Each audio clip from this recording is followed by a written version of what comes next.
Luke chapter 22, New International Version.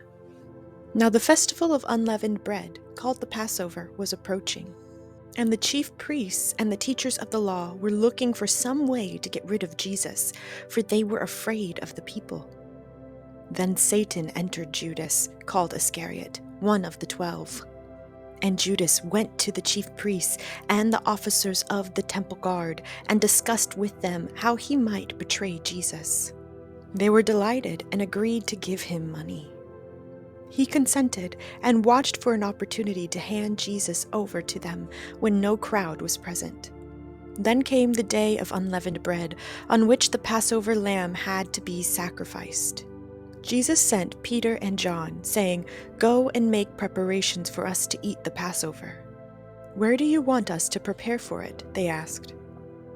He replied, "As you enter the city, a man carrying a jar of water will meet you. Follow him to the house that he enters, and say to the owner of the house, 'The teacher asks, where is the guest room where I may eat the Passover with my disciples?' He will show you a large room upstairs, all furnished. Make preparations there." They left and found things just as Jesus had told them, so they prepared the Passover. When the hour came, Jesus and his apostles reclined at the table, and he said to them, "I have eagerly desired to eat this Passover with you before I suffer. For I tell you, I will not eat it again until it finds fulfillment in the kingdom of God." After taking the cup, he gave thanks and said, "Take this and divide it among you. For I tell you, I will not drink again from the fruit of the vine until the kingdom of God comes." And he took bread, gave thanks, and broke it, and gave it to them, saying, "This is my body given for you. Do this in remembrance of me."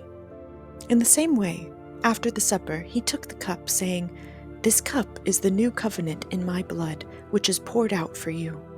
But the hand of him who is going to betray me is with mine on the table. The Son of Man will go as it has been decreed, but woe to that man who betrays him." They began to question among themselves which of them it might be who would do this. A dispute also arose among them as to which of them was considered to be greatest. Jesus said to them, "The kings of the Gentiles lord it over them, and those who exercise authority over them call themselves benefactors. But you are not to be like that.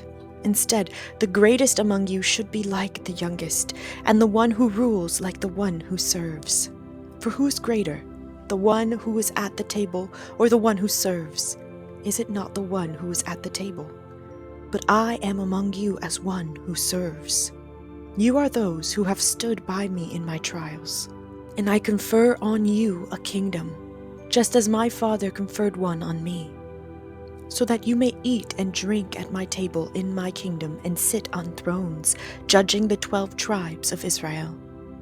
Simon, Simon, Satan has asked to sift all of you as wheat.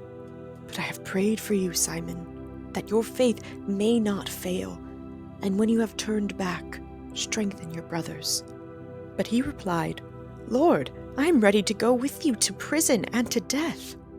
Jesus answered, "I tell you, Peter, before the rooster crows today, you will deny 3 times that you know me." Then Jesus asked them, "When I sent you without purse, bag, or sandals, did you lack anything?" "Nothing," they answered. He said to them, "But now if you have a purse, take it, and also a bag. And if you don't have a sword, sell your cloak and buy one. It is written, 'And he was numbered with the transgressors.' And I tell you that this must be fulfilled in me. Yes, what is written about me is reaching its fulfillment." The disciples said, "See, Lord, here are 2 swords." "That's enough," he replied.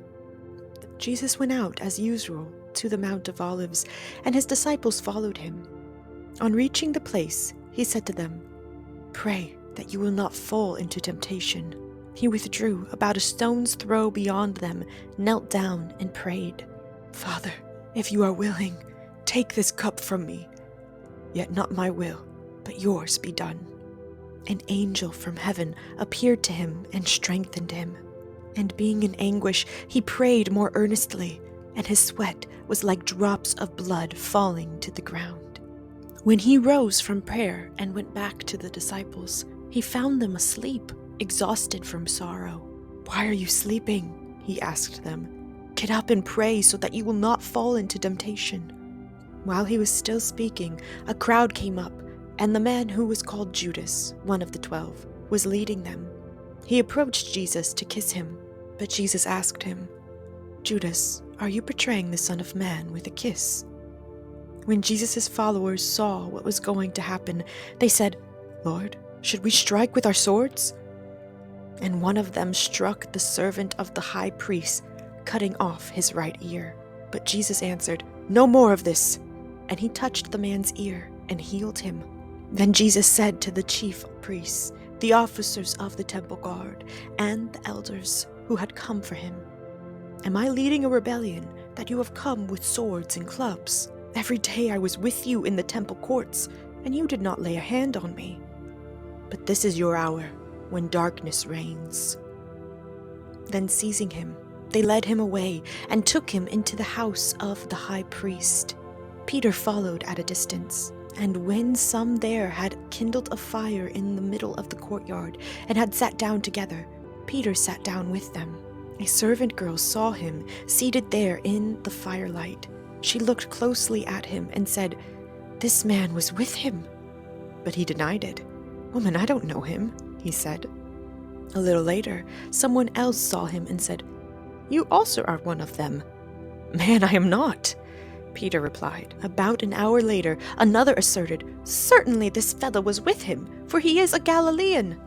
Peter replied, "Man, I don't know what you're talking about." Just as he was speaking, the rooster crowed. The Lord turned and looked straight at Peter. Then Peter remembered the word the Lord had spoken to him, "Before the rooster crows today, you will disown me 3 times." And he went outside and wept bitterly. The men who were guarding Jesus began mocking and beating him. They blindfolded him and demanded, "Prophesy, who hit you?" And they said many other insulting things to him. At daybreak, the council of the elders of the people, both the chief priests and the teachers of the law, met together, and Jesus was led before them. "If you are the Messiah," they said, "tell us." Jesus answered, "If I tell you, you will not believe me, and if I asked you, you would not answer. But from now on, the Son of Man will be seated at the right hand of the mighty God." They all asked, "Are you then the Son of God?" He replied, "You say that I am." Then they said, "Why do we need any more testimony? We have heard it from his own lips."